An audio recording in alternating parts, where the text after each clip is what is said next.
आज हमारा टॉपिक है Newton's formula for a thin convex lens. ठीक है, हमारे पास कॉन्वेक्स लेंस है जिसकी फर्स्ट फोकल f1 और सेकंड फोकल f2 है। ठीक है, फर्स्ट फोकल से x1 डिस्टेंस पर ऑब्जेक्ट o डैश और इसकी इमेज सेकंड फोकल से x2 डिस्टेंस पर i डैश बन जाती है। तो साइंटिस्ट न्यूटन ने फर्स्ट फोकल और सेकंड फोकल और x1 और x2 के बीच में एक रिलेशन ड्राइव किया। उन्होंने सबसे पहले फर्स्ट और सेकंड, ये गिवन ट्रायंगल जहाँ मैंने फर्स्ट और सेकंड लिखा है, इनको सिमिलर ट्रायंगल माना और उसके बाद थर्ड ये और फोर्थ ये ट्रायंगल ये। ठीक है, थर्ड ये पूरा और फोर्थ ये, इन्हें सिमिलर ट्रायंगल माना। ठीक है, तो पहली कंडीशन में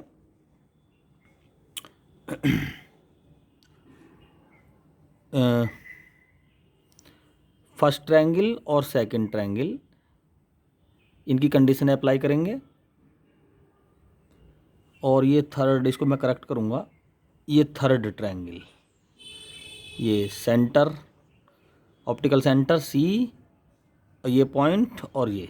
ठीक है, ये ट्रायंगल कौन सा है? थर्ड ट्रायंगल, और ये फोर्थ ट्रायंगल है। ठीक है, तो फर्स्ट और सेकंड ट्रायंगल में हम अप्लाई करेंगे सिमिलर प्रॉपर्टी का रूल, ओ डैश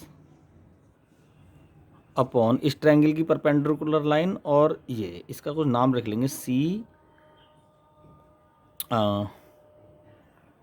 इस पॉइंट का एम रख लेते हैं और इस पॉइंट का एन। ठीक है, तो ये हो गया सी एम इजिकल टू इसका बेस x1 और इस ट्रायंगल का बेस f1, दोनों ही माइनस में है, लेफ्ट हैंड साइड में है। ठीक है, अब हम देखेंगे इस वाले ट्रायंगल को, थर्ड को और फोर्थ को। तो सबसे पहले आई डैश परपेंडिकुलर साइड रखेंगे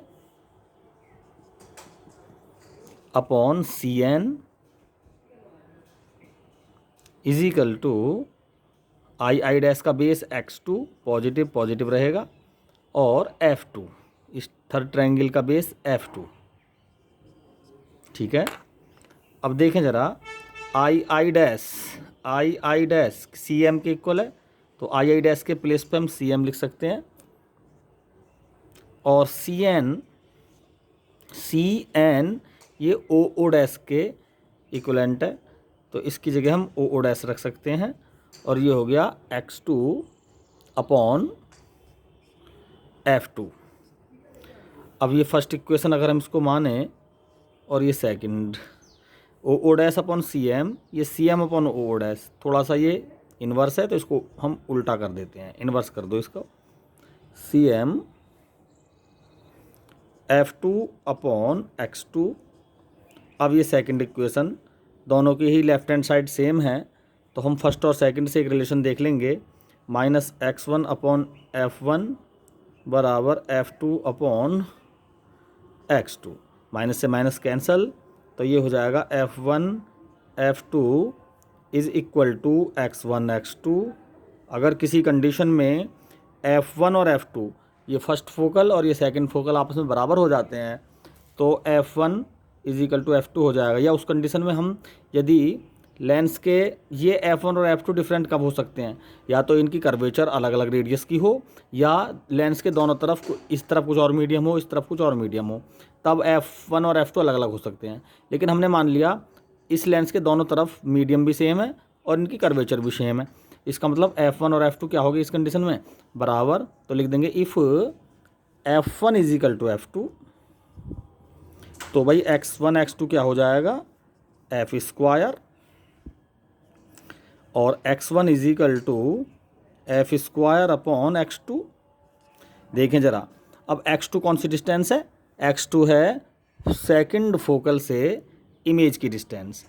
ये इनफाइनाइट कब होगी? जब ऑब्जेक्ट फोकल पे रखा हुआ हो। ऑब्जेक्ट फोकल पे कब आएगा? जब x1 0 हो जाए। तो देखें इस कंडीशन को ज़रा, x1 को 0 कर दो तो भाई या हम कह सकते हैं x1 को अगर 0 करेंगे तो बॉडी फोकल पे आ जाएगी, या x2 को 0 कर देंगे तो इमेज फोकल पे बन जाएगी। ठीक है, तो अगर हम x2 को 0 करें, x2 को 0 करें तो x1 क्या हो जाएगा, f² is equal to infinite. यानी अगर इमेज x2 0 की मीन्स है कि इमेज कहाँ बनी है, ऑब्जेक्ट की फोकल पर, और फोकल पर इमेज कब बनेगी, जब ऑब्जेक्ट इनफाइनाइट पर होगा, यानी x वैल्यू इनफाइनाइट हो जाए। तो देखें हमने x2 को 0 रख दिया तो x1 क्या आ गया, इनफाइनाइट हो गया, यानी ऑब्जेक्ट की डिस्टेंस क्या होगी, इनफाइनाइट हो गई। ठीक है, तो ये हमारी इमेज फॉर्मेशंस में हमने जब इमेज ड्राइव की थी तो जब ऑब्जेक्ट को इनफाइनाइट पर रखा था, यानी x1 0 इनफाइनाइट हो गया तो x2 किसके बराबर हो गया था, x2 जो 0 हो गई थी ना, ऑब्जेक्ट फोकस पे आ गया था, इमेज फोकस पे आ गई थी। तो यानी अगर ऑब्जेक्ट इनफाइनाइट पे होता है तो उसकी इमेज फोकस पे बन जाती है। Thank you.